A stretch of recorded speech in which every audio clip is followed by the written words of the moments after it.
속담에 이런 말이 있죠. 심은 대로 거둔다.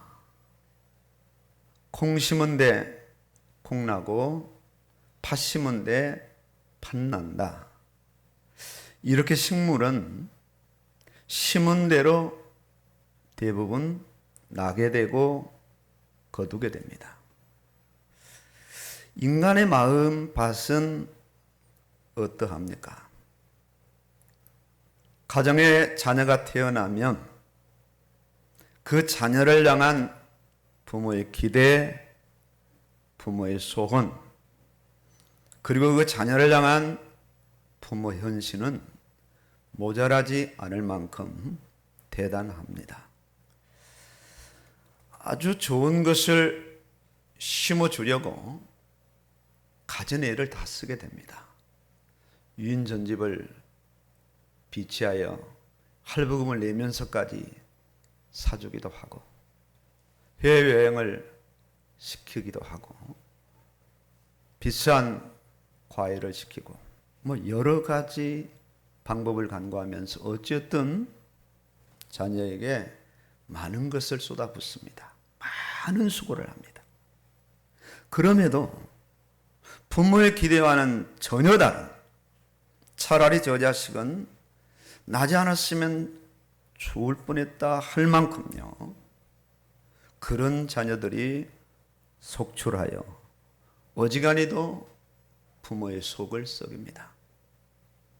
그 어떤 자식도 부모 마음대로 심고 가꾸고 거둘 수 없는 것이 분명한 세상의 가정의 현실입니다. 사람 속은 본인 자신마저도 모를 때가 너무 많고 나 길러준 부모도 제대로 알지 못합니다. 인간 내면이 왜 이렇게 추악한가? 그 누구도 정확하게 아는 자가 세상에 존재하지 않습니다. 본문의 말씀은 예수님께서 직접 말씀하신 씨 뿌리는 비유의 말씀 중 결론적인 부분의 말씀입니다. 좋은 땅에 뿌려진 좋은 밭의 결과를 말씀을 하고 있습니다. 좋은 땅에 뿌려졌다는 것은 말씀을 듣고 깨닫는 자니 결실하여 100배, 60배, 30배가 되느니라 하시니라.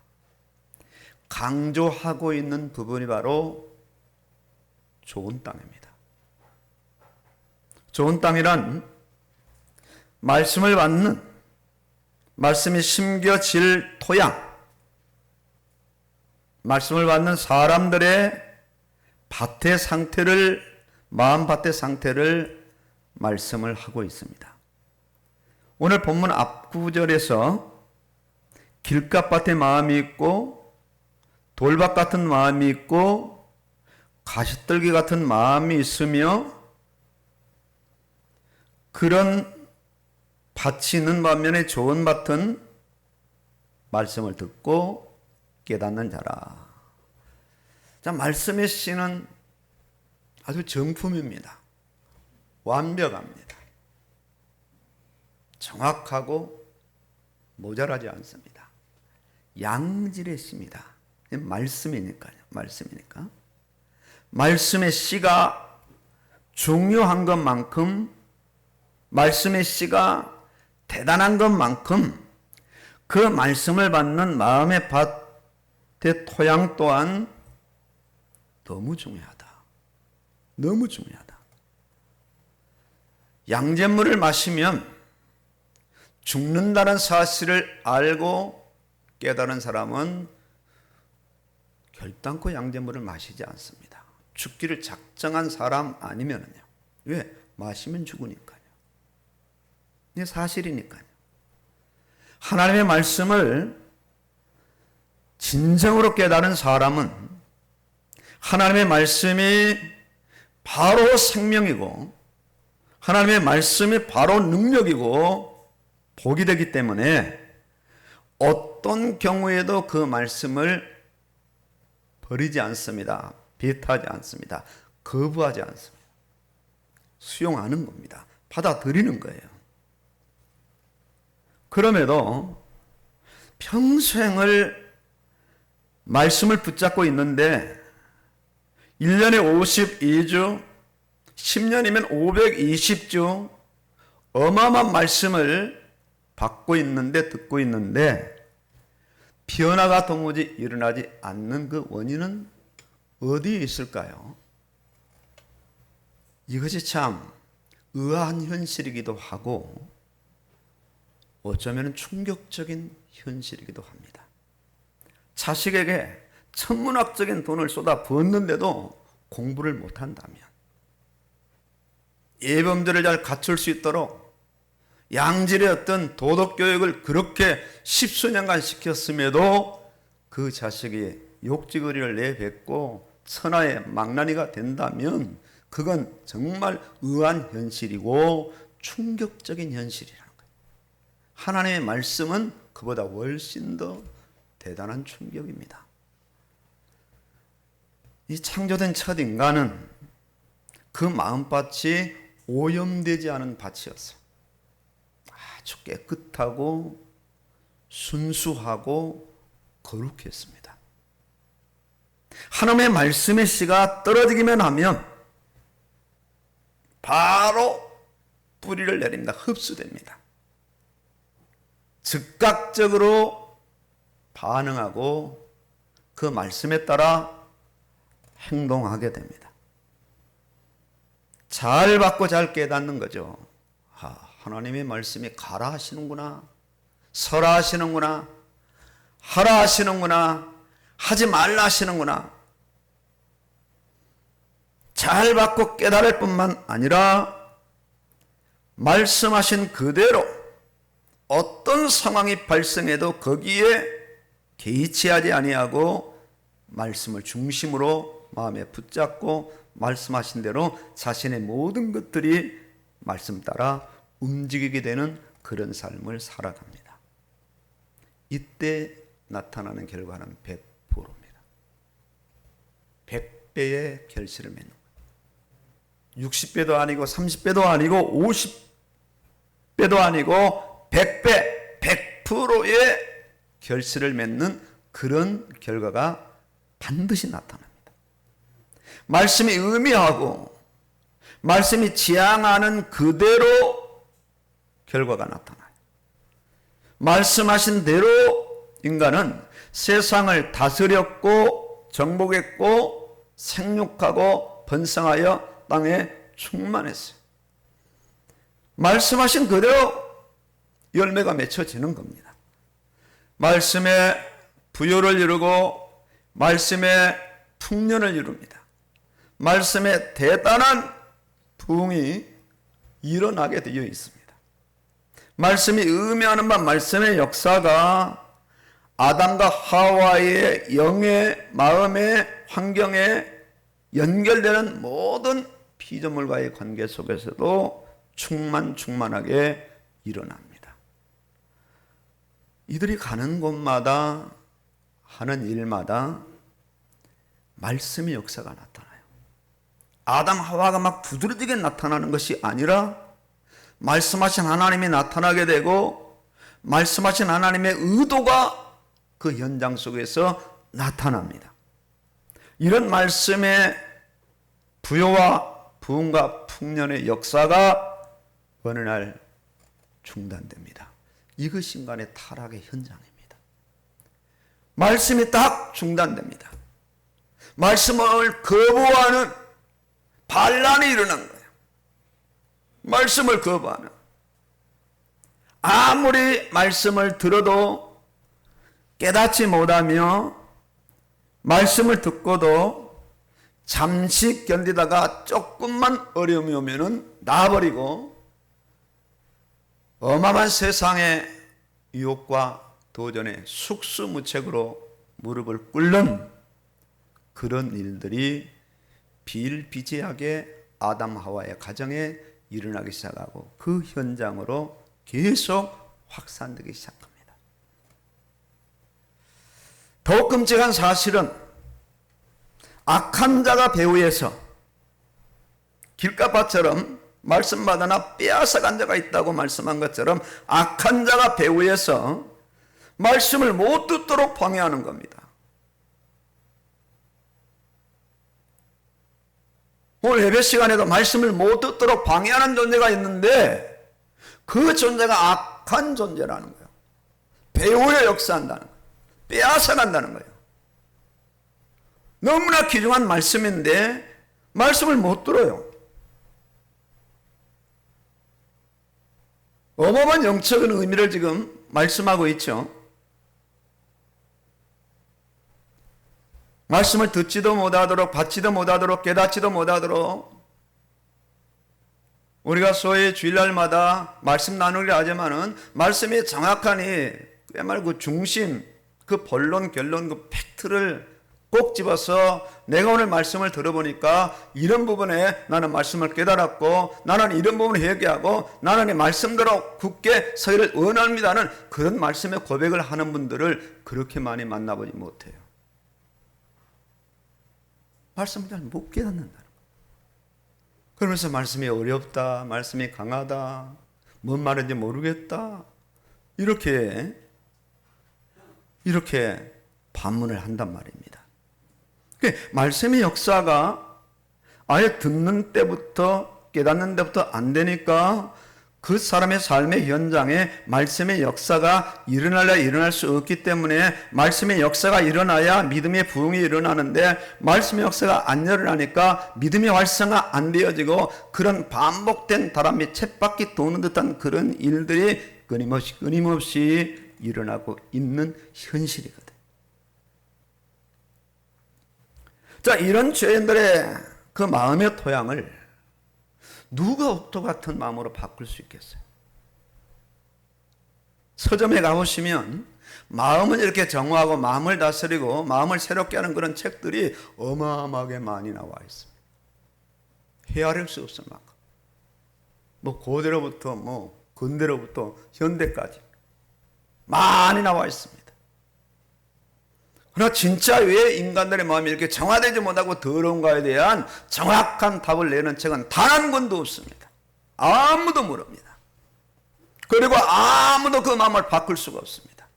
바꿔지는 것 같은데, 계몽이 되어지는 것 같은데, 혁명이 되어지는 것 같은데, 그 혁명보다 그 마음보다 더 큰 문제가 오면은 그냥 무너지는 것이 인간입니다. 걷잡을 수 없어요. 단언컨대 인간의 마음밭은 하나님의 말씀의 씨를 받아들일 수 없는 박토 황무지입니다. 아예 말씀을 받을 수 없어요. 그 어떤 사람도 말씀을 받을 수 없어요. 사람의 눈으로 볼 때는 어떤 사람을 보면 야, 저 사람 좀 괜찮은 사람이야. 대단히 신사적이야. 법 없어도 살 수 있어. 야, 저런 남자하고 결혼하면 평생을 행복할 거야. 저런 마음씨고 온 여자하고 결혼하면 평생을 행복할 거야. 그런다 할지라도 말씀을 받을 수 없어요. 어떤 사람은 아주 질이 좋지 않는 악한 마음도 있는 것처럼 그렇게 볼 수 있지만 사실상 인간의 마음은 태어날 때부터 근본적으로 악의 기질, 악의 본성, 악의 성품을 가지고 이 땅에 태어납니다. 부모가 이런 마음을 좋은 마음 옥토로 고칠 수가 없고 본인 스스로 고칠 수가 없어요.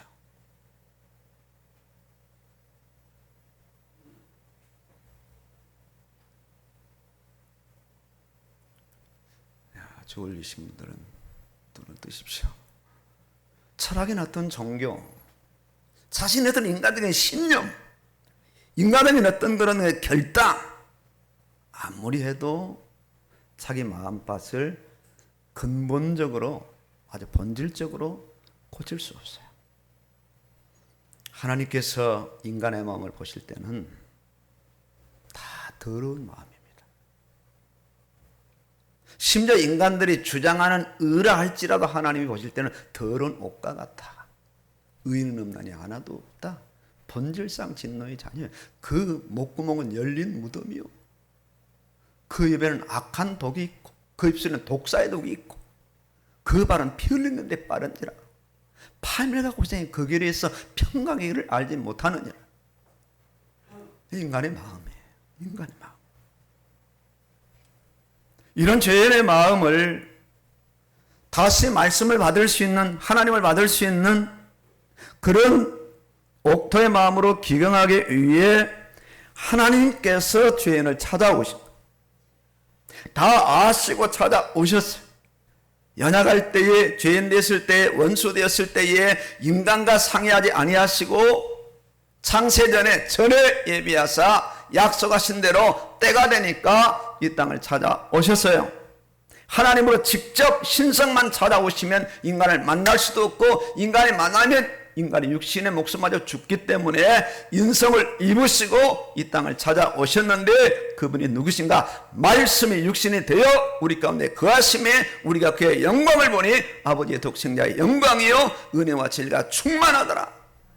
아주 옥토로 만드시는 은혜를 충만히 가지시고 그 은혜를 부어주시기 위해서 하나님께서 육신을 입으시고 이 지구촌까지 직접 강림하셨어요. 직접 강림하셨어요. 자신의 깨끗한 마음을 죄인들을 위해서 다 열어놓으셨어요. 막 짓밟히도록 죄인들이 막 무지막지하게 그 마음을 막 짓밟고 욕하고 실용하고 비난하고 때리고 막 겁박하고, 심지어 저들이 재판을 하고 사형수라고 내놓고 저주의 십자가에 완전히 못 박을 만큼 그 마음을 다 인간들에게 열어놓으셨어요. 열어놓으셨어요. 길각 같은 마음, 돌밭 같은 마음, 가시떨기 같은 그런 마음을 가지고 인간들이 그 옥토인 예수님의 마음 속을 아주 휘집었어요.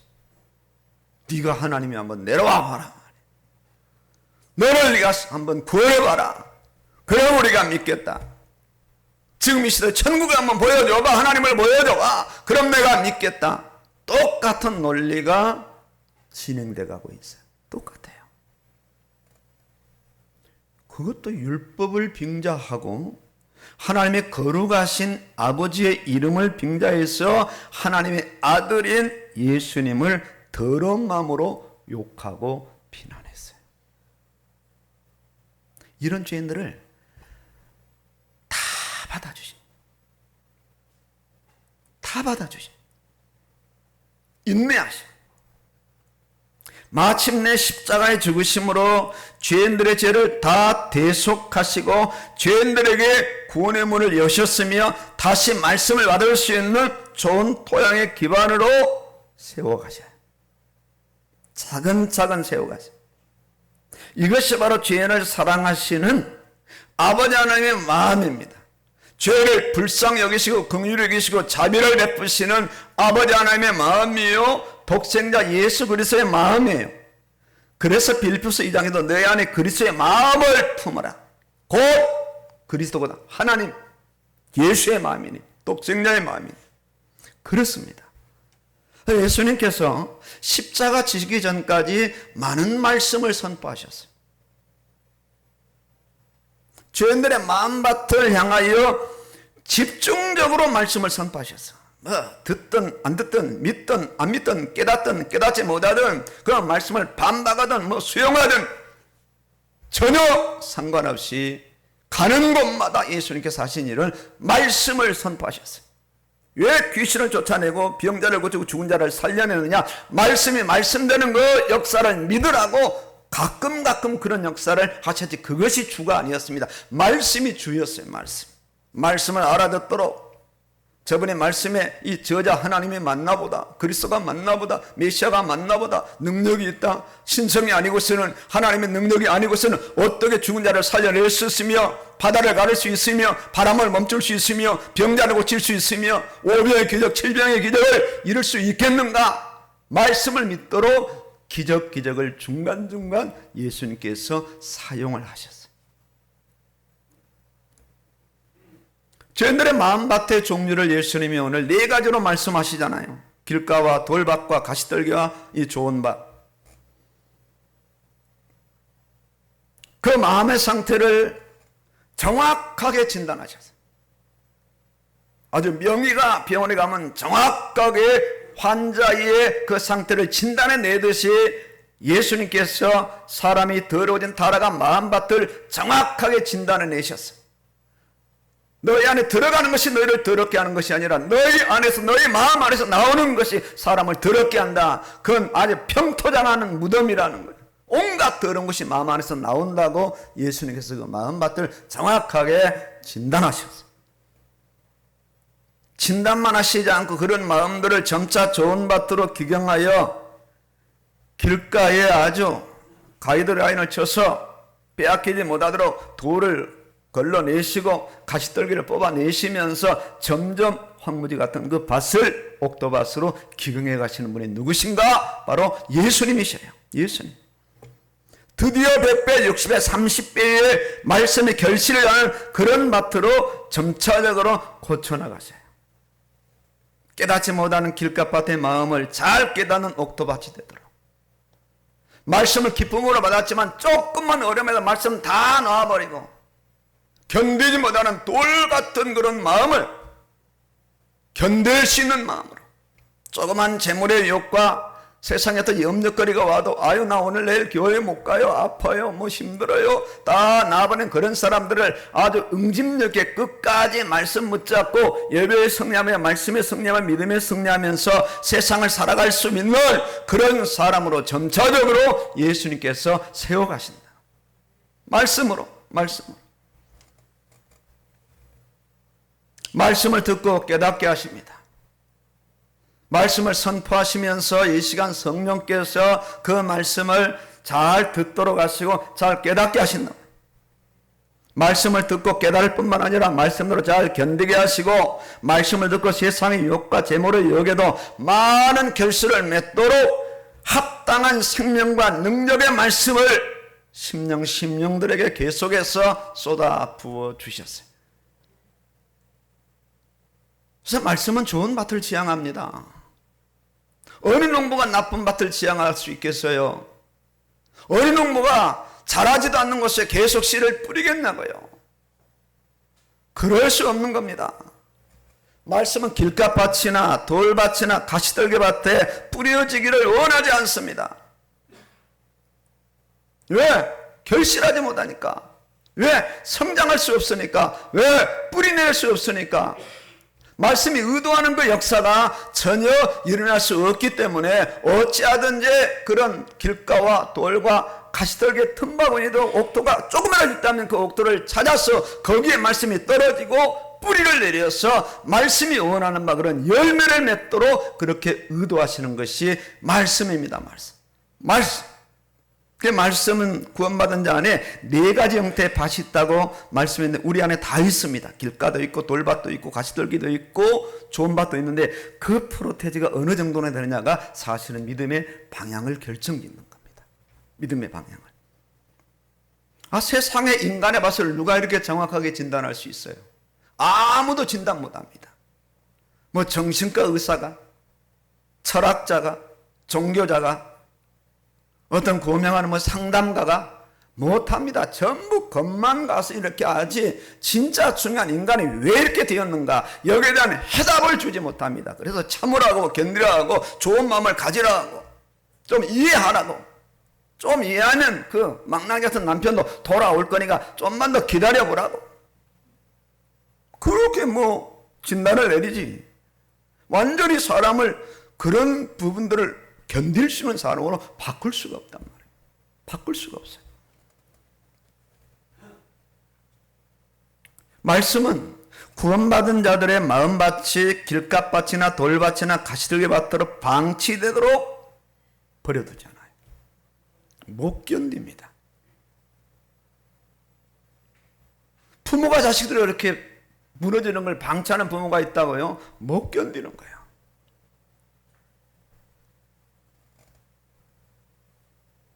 하나님께서 말씀에 약속하신 대로 죄인을 구원하시고 구원받은 죄인들을 향해서 그때부터 아주 집중적으로 쉬지도 아니하시고 졸지도 아니하시고 주무시지도 아니하시고 집중적으로 하시는 역사가 어떤 역사인가 하니 말씀의 역사.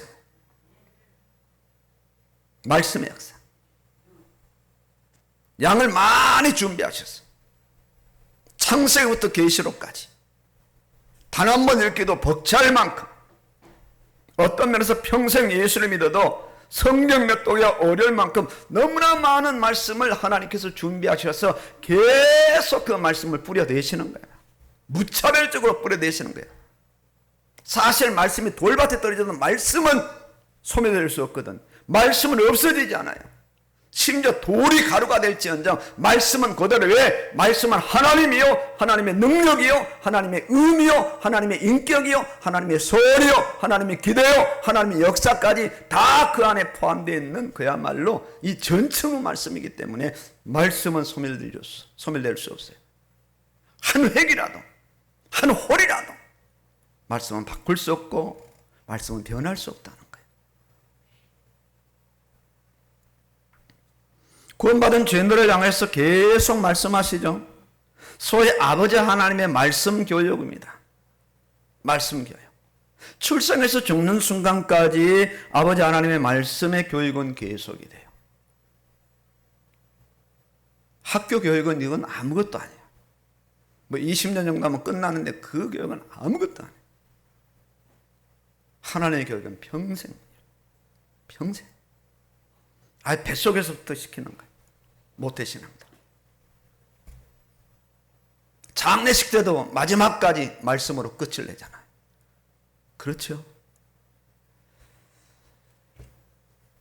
자, 말씀의 씨를 구원받은 자기 자녀의 마음에 계속 뿌리시는데 예수님께서 좀 쉽게 씨 뿌리는 비유를 들으라. 씨 뿌리는 비유를 들으라. 너희 마음밭이 길가밭이 아니냐. 너의 마음밭이 돌밭이야. 너의 밭이 가시떨기밭이야. 너의 마음밭이 좋은 밭이 되어서 말씀의 씨가 떨어지는 대로 100배, 60배, 30배 결실을 맺게 하느니라. 난 너희가 그렇게 되기를 원한다.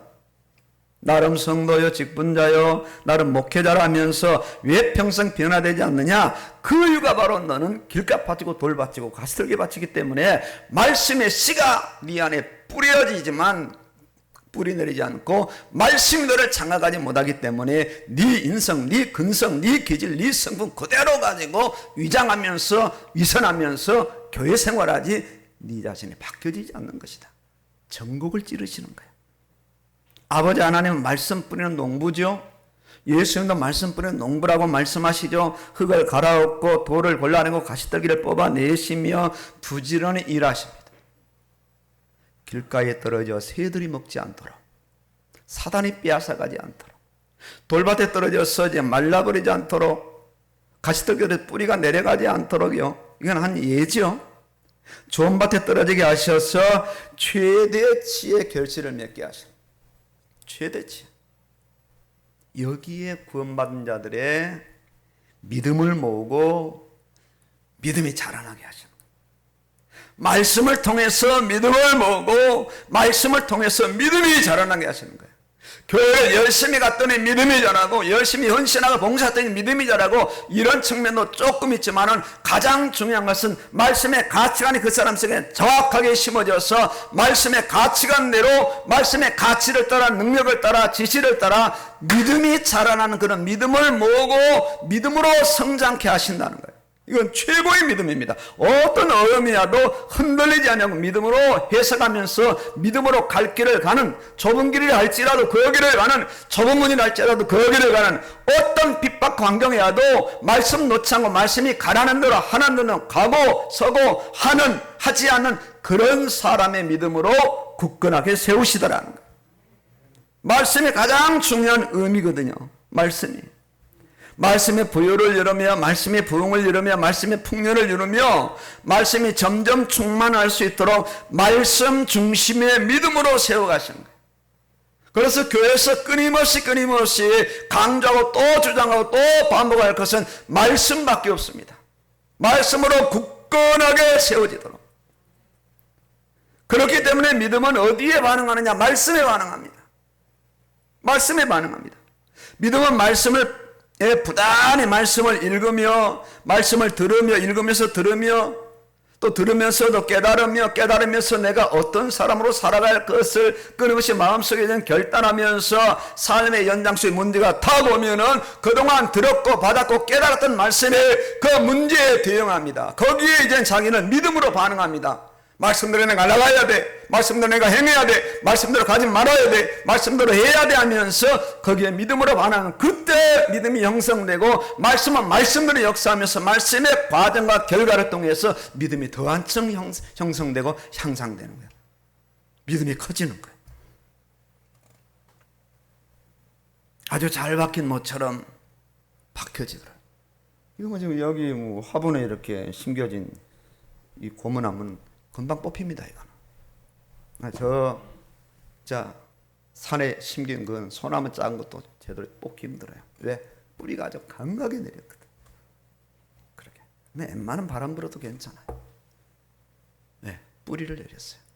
말씀은 어디에 뿌리를 내느냐? 하나님께 뿌리를 내려. 바람이 불어도 아주 만세반석에 세워진 집이 되는 거죠. 창수가 나도, 태풍이 와도, 오늘 이 시대에 태풍이 불어도 무너지지 않아. 흔들리지 않아. 바이러스란 태풍이 불어도 예배 양보할 수 없다는 거예요. 두렵지 않다. 진짜 두려울 분은 하나님이시다. 죽고 사는 것은 하나님께 달려있다. 나는 바이러스로 죽지 않고 하나님의 주권에 의해서 하나님이 부르실 거다는 그런 확고부동한 말씀의 그 중심의 믿음을 가지고 유유의 이 길을 좁지만은 걸어간다 이거예요. 무슨 예배가 뭐 온라인 예배가 있고 비대면 예배가 있겠어요. 지금 보세요. 정부에서 이 바이러스 뭐 강조는 하나 안 하죠. 아니 마스크 벗고 다니래도 마스크를 부득부득 쓰니까. 예, 왜 그럴까요? 두려워 바깥 때는 괜찮대요. 50인 이상 뭐 쓰라면 그것도 이제 다 폐지된다고 하고 이제 실내가 문제예요. 실내도 다 폐지될 겁니다. 예, 별거 아니에요. 우리가 죽고 사는 게 하나님께 달려있지, 이 오미크론 이거 바이러스 이거에 죽고 삽니까? 아니잖아요. 언제 이 믿음이 형성되냐? 말씀이 들어와. 뿌리 내렸을 때 말씀이 이 사람 마음을 주장하고 감정을 주장하고 이 사람의 그 현실을 주장하는. 괜찮다. 주님을 바라봐라. 주님 바라봐라. 이게 잘 바뀐 모처럼. 거기에 하나님의 영광과 복이 걸리더라. 그 믿음은 그 역할을 감당해요. 믿음은 말씀을 떠나서는 생각할 수 없고 이루어지거나 성장할 수 없어요. 말씀이 있는 곳에 믿음이 형성되고 믿음이 있는 곳에 말씀의 역사가 일어나는 거예요. 이 예수님께 부름받은 이 제자들의 마음의 토양이 어떠했어요? 뭐 세리도 부르고 어부도 부르고 뭐 그냥 그 형제도 부르고 막 오합지졸 다 불러대니까 그 말씀의 토양이 엉망진창이죠. 3년이나 따랐던 제자들이었어요. 역사가 전혀 일어나지 않았어요. 귀신이 항복하지 못했어요. 예수님 가시는 곳마다 귀신이 떠나가고 막 죽은 자가 살아나고 엄청난 역사가 일어나는데 제자는 3년 동안이나 아무런 역사가 일어나지 오히려 귀신에게 제압당하고 그냥 망신당하는 그런 일들이 여기저기서 일어났어. 심지어 예수님 부활 후에도 아무런 역사가 일어나지 않아요. 겁이 나가자 문을 걸어 잠그고 바깥 출입을 금한 사람들이 제자들이었어요. 예수님을 제대로 알지 못하였고 예수님의 직접 많은 말씀을 받았으나 제자들의 마음밭은 길가 돌밭 가시떨기였습니다.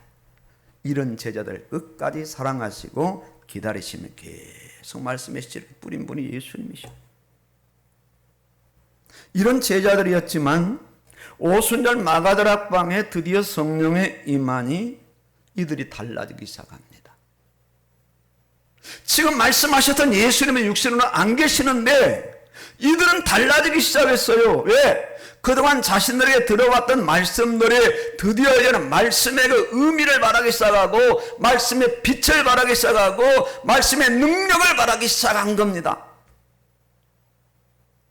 겁쟁이들이 겁없는 자가 되어진 거예요. 받은 말씀들에 이제 믿어지기 시작한 거예요. 그동안 믿어지지 않았던 말씀이 태반이었는데 성령이 임재하시니까 믿어지지 않았던 그 말씀들에 믿어지기 시작했고요. 그동안 받은 말씀들이 이제는 살아있는 말씀이 자기 안에서 살아나기 시작했고요. 살아난 말씀들이 자기 밖에서 대상이 누구랄지라도 겁내지 아니하고 그들 향해서 담대하게 말씀을 선포함으로 그 현장들이 살아나는 그런 엄청난 역사가 제자들의 그런 현장 속에 일어났어요. 어떤 역사가 일어나느냐? 말씀의 역사가 일어났다. 은과 금은 내게 없거니와 내게 있는 나사렛 예수 이름으로 내게 권하노니 나사렛 예수 내게 오늘 곧 일어나 걸으라. 능력이 역사됐어. 능력이 역사됐어. 예수님이 그리스도라니 복음을 전하는 일에 아예 생명을 걸게 되었어. 이들 마음은 어떤 말씀도 다 수용하고 믿는 옥토로 바뀌어졌어. 제자들에게 복음과 말씀은 100배, 60배, 30세배의 그 결실을 맺게 되었어.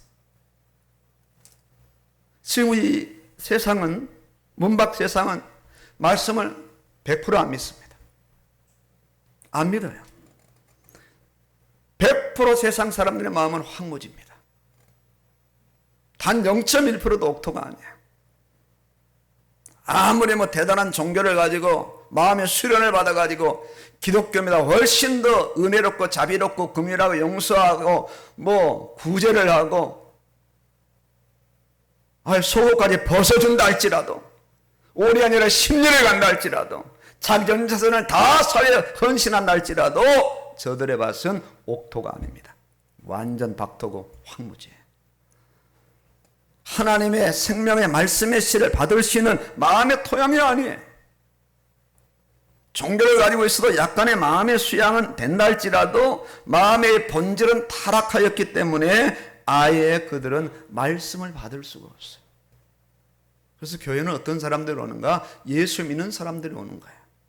예수 믿지 않는 사람은 이 시간에 하고 저 목사가 말씀을 어떻게 선포하는가? 문맥은 맞는가? 뭐 웅변적으로 제대로 하는가? 역사는 맞는가? 뭐 이런 것만이 평가하지 말씀의 그 진정한 의미는 알지 못해요. 못 알아요. 왜? 영이 죽어 있는데 마음은 타락했는데 온갖 세상 것들과 자기가 말씀을 막 평가하고 자기가 말씀을 좌지우지하고 그렇게 하는 사람은 완전 100% 황무지입니다. 말씀을 받는 좋은 밭이란 착하고 의롭고 선한 마음이 아닙니다. 세상 사람들이 신자보다 더 착하고 선한 사람 부지기수입니다. 훨씬 더 많아요. 그들 우리도 훨씬 더 세상을 위해서 더 자기 재산을 환원하고 헌신해요. 더 많아요. 기독자는 거기에 따라갈 사람 많이 없어요.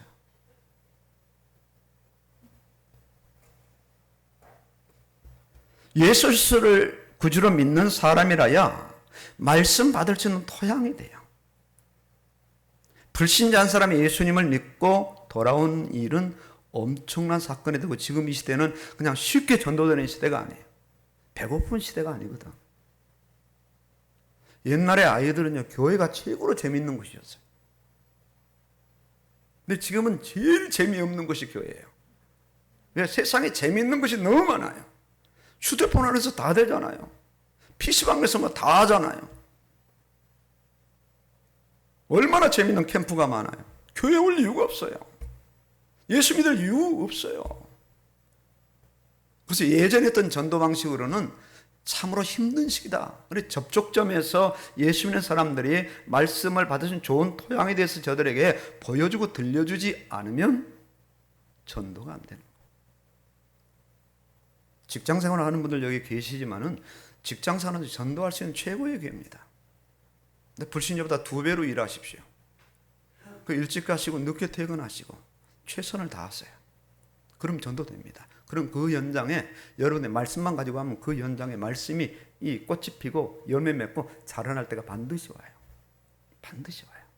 지금 당장 아니라도 반드시 여러분의 어떤 영향력 때문에 그 한두 사람이 이 영향을 받아서 나는 예수를 믿을 거야 하는 사람들이 속출하기 시작해요. 어떤 문제가 났을 때 정확하게 신앙을 고백하는 겁니다. 말씀을 고백하는 거예요. 말씀의 가치관으로 회사를 보고, 말씀의 가치관으로 결혼을 보고, 말씀의 가치관으로 가정 자녀를 보는 거예요. 그런 사람을 누가 말리겠습니까? 전도가 될 수밖에 없는 거죠. 세상 사람과 교회 왔다 갔다 하는 것만 다르지 욕심은 더 많고, 오히려 하나님 앞에 나와서 물질적인 복을 강구하는 이 기독교인들을 세상 사람들이 봤을 때 참으로 안타깝다. 얼마나 힘없는 사람들이 자기 힘으로 일하고 돈 벌지, 교회 가서 그렇게 돈 달라고 복 달라고 자식 잘 되게 달라고 그렇게 비는 교인들을 봤을 때 세상 사람들이 인정하지 않는 거예요. 그런 건 우리가 구하지 않는 거예요.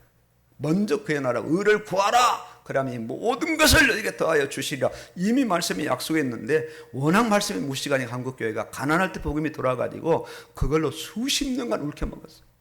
근데 지금은 아니잖아요. 불신자도 다 알아버렸어요. 현장에서 제대로 말씀의 역사가 일어나야 돼요. 결실이 이루어져야 돼요. 야, 저 사람 진짜 하는 것도 별로 없는데 왜 저런가? 왜 저래? 왜 저럴 수 있어? 들어가 보면 말씀입니다. 말씀.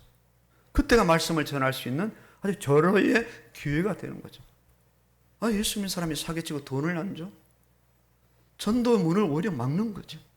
예수 믿는 사람이 나보다 더 욕심이 많아? 왜 양반해? 전도의 문을 막는 거죠. 예수 믿는 사람이 저렇게 살아? 전도의 문을 오히려 막는 거죠. 자, 오늘 우리가 누구인가? 감히 그것도 하나님의 말씀을 계속 받을 수 있는 수혜자들이에요. 하나님 공급을 중단하지 않는데 이 은혜잖아. 일주일 내내 성경 한 절 안 읽어도 중단하지 않으시는 거예요. 기대하시면서. 대단한 은혜이며 특권 아닙니까? 이런 사람이 삼성에 있다면 삼성이 그만두라고 하겠죠. 바로 잘라내겠죠. 그러나 하나님의 기업에서는 잘라내지 않으셔. 오래 참고 있어요. 오래 참고. 말씀의 씨가 우리의 인생에 계속 뿌려져서 100배, 60배, 30배 결실을 맺을 수 있는 그런 사람들, 그런 가능성이 농후한 사람들이 오늘 이 시간에 와 앉아 계신 거예요. 또한 안타까운 한 부분은 여전히 길값 바치기에 말씀을 들으나 악한 자에게 말씀을 빼앗기는 자고, 돌바치게 말씀을 받지만 조금만 어려매야도 말씀을 놔버리고, 가시떨게 바치기 때문에 많은 세상의 유혹과 재물의 유혹과 거기에 염려하며 근심하며 세상을 살아갑니다. 그럼에도 소망이 있는 것은 구원받지 될 수 있는 여지가 충분하고, 그럼에도 소망이 있는 것은 예수님 우리를 포기하시지 않는다는 거예요. 계속 예수님 중단하지 아니하시고 말씀을 공급하시기 때문에, 말씀만 공급하심이 안에 잘 결실하도록 이 안 좋은 밭은 소멸시키고 좋은 밭으로 예수님께서 기결해 나가시는 거예요. 우리가 세상을 살아가다 어떤 문제를 나갑니다. 도무지 피하고 싶은 그 문제를 나가는데, 그런 문제가 바로 내 인생 밭을 기경하는 아주 절호의 기회입니다.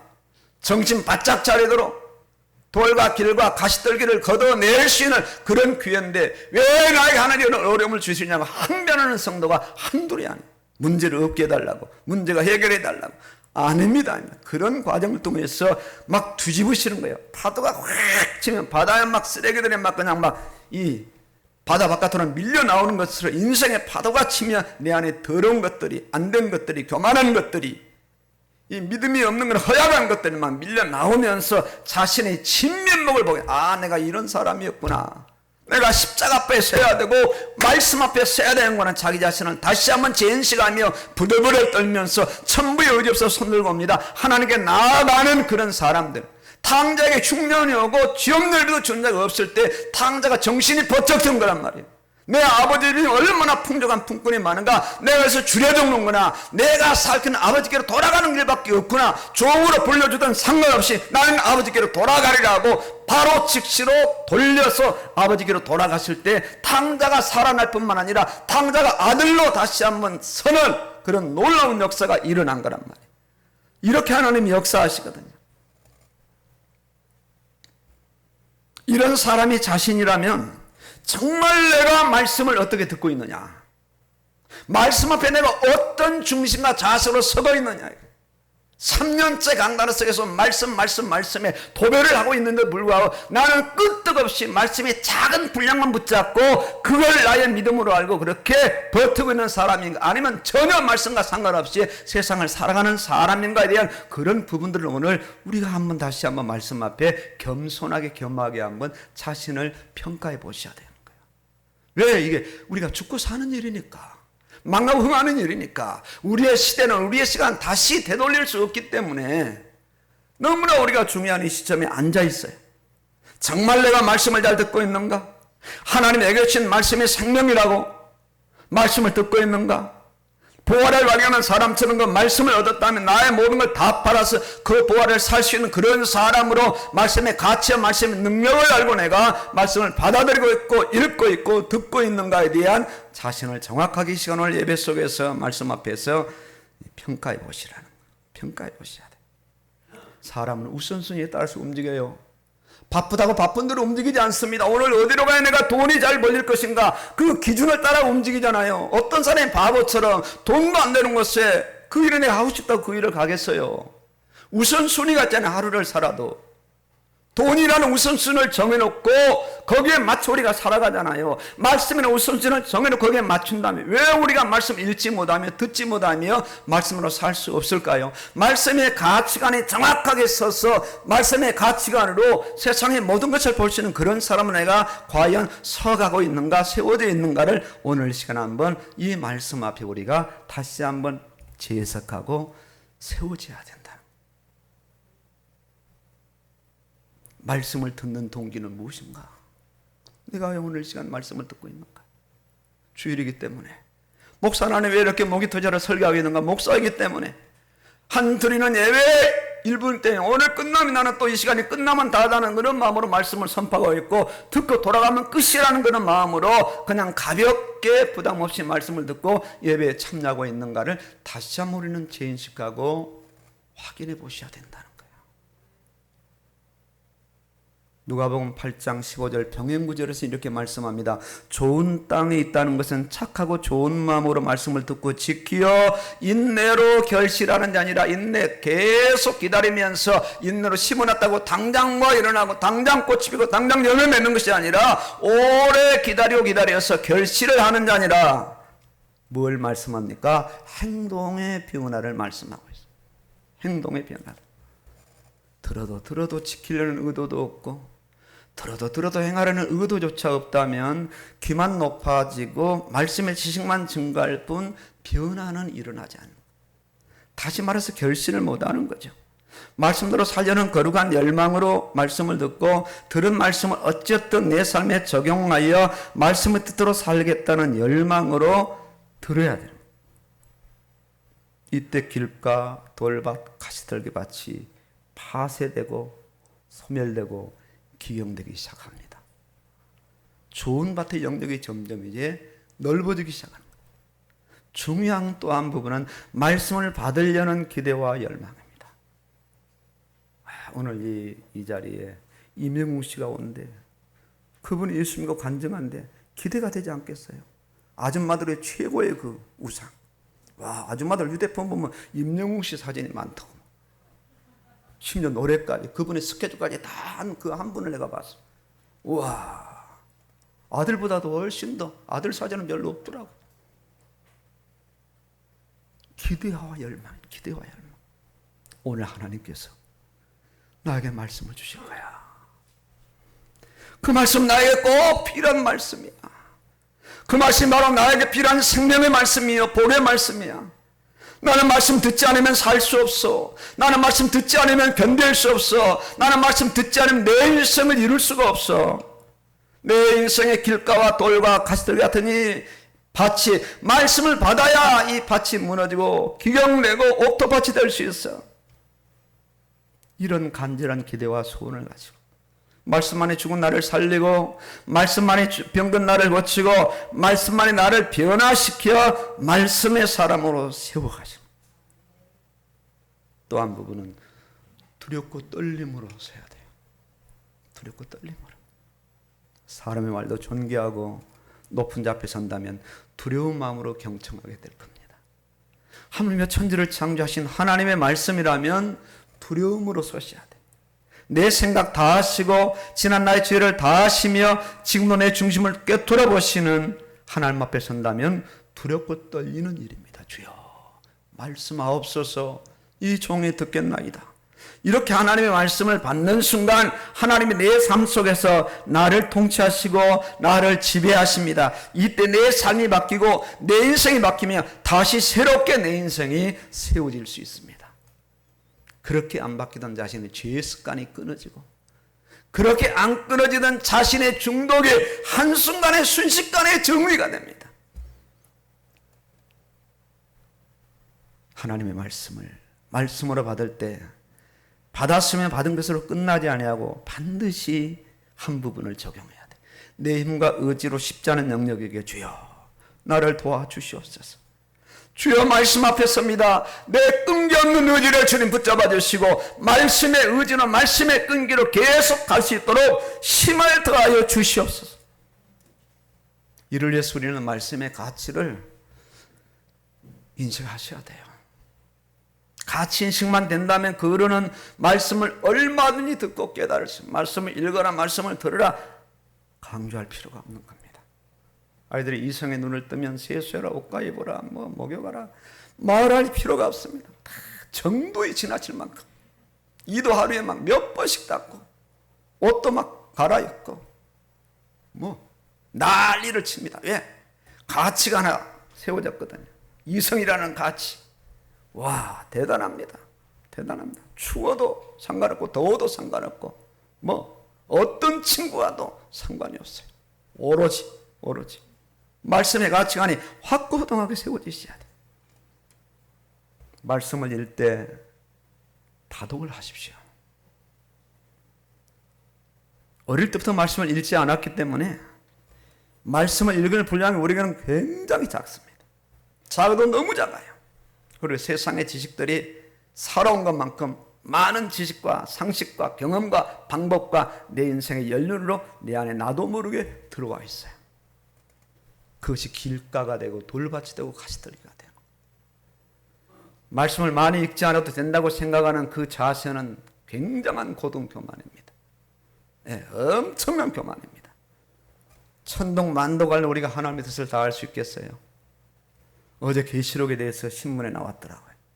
성도들이 읽을 수 없는 참 어려운 말씀인데 결코 그렇지 않다.